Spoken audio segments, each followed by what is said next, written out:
So, Dr. Vic, you've been talking about attention spans.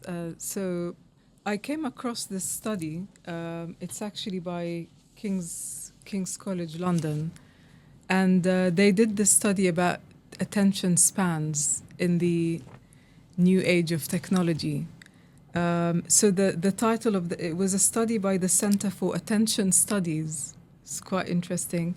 By the Policy Institute, and the title was "Do We Have Your Attention? How People Focus and Live in the Modern Information Environment." And you mentioned that challenge of students paying attention in the classroom, and what do we do when we have a 4-hour lecture? I mean, to get students' attention, that's very, very challenging. So according to the study, one of the interesting things is 47% of the public said that deep thinking has become a thing of the past. And they also mentioned that they think the average attention span is 8 seconds. Now, this wasn't just for the young generation, it was also middle-aged people. So it's affecting everyone.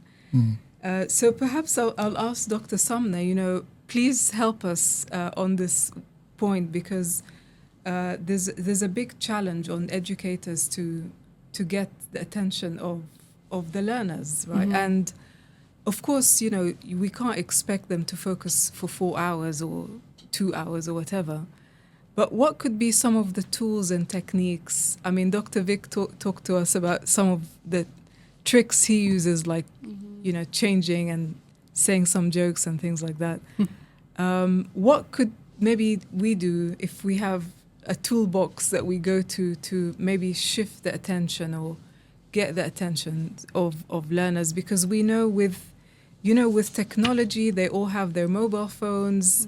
They're actually able to text without looking. I was quite impressed the other day watching a young, person talking to me and texting at the same time at a very fast speed. I was very impressed. So they can multitask, but of course they have this technology, the device with them.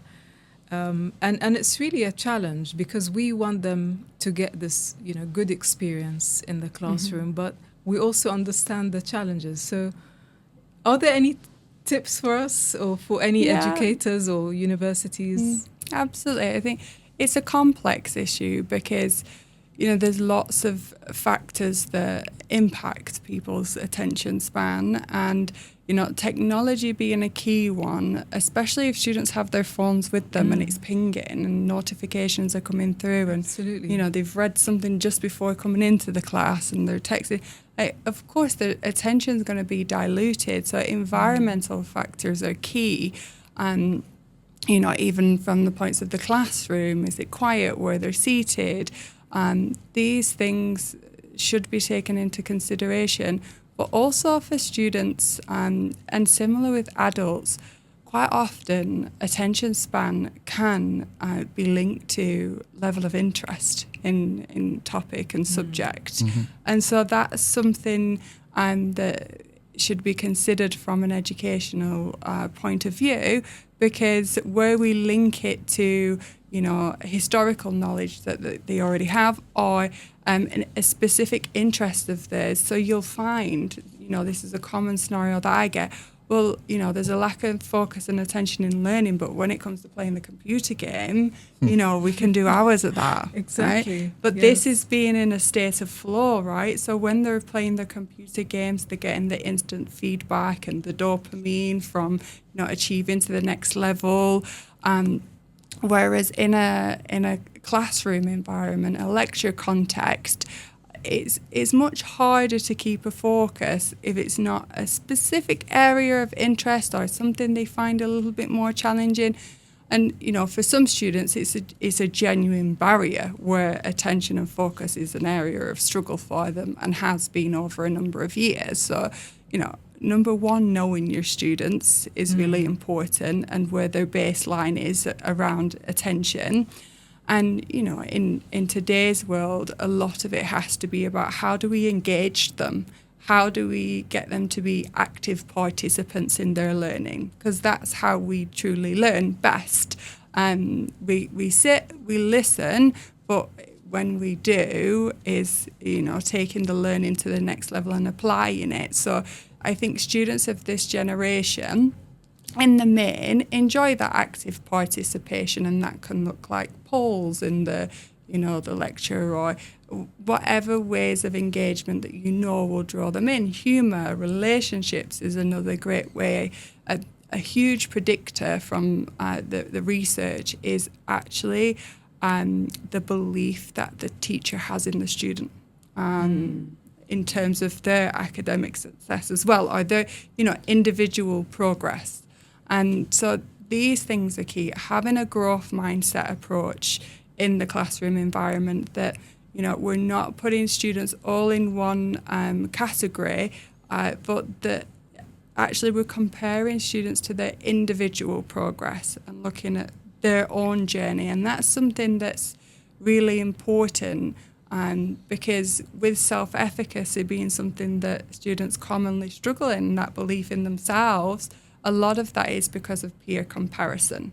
And our system's set up to give specific grades, that this is your grade, so this is attributed to your value. And so they're receiving feedback all the time in terms of the societal's opinions on strengths and challenges. And so working within an environment around collaboration and recognising the strengths of the students, so where attention is limited sometimes, there are always ways to engage those individual students, and often it's through doing more practical elements within learning, problem-based learning, where they can really actively start to solve things for themselves. One of the key things, certainly in my work, and it's central to any strategies that we provide, is the student voice. And that has to be central to how we look at supporting students with engagement and focusing and meeting the deadlines and getting their tasks finished to a standard that they feel proud of, and responding to their feedback and their voice, because they are the recipients, they are experiencing it live in action, and they can give us the most valuable feedback, because sometimes every student arrives in lesson with their own baggage, and that's historical baggage from it's got all the way to childhood experiences, to what's just happened, with an argument before they've come into the classroom. All this they carry with them. And one of the things that's certainly become more of a focus is having trauma-informed pedagogy as well, to know that sometimes when we're thinking about a student focusing, actually they've gone into fight-flight mode because there's a trigger, something's happened, and all these things can play into it. So, having that approach where we try and elicit the student voice, so we know what's going on specifically for them, is very helpful.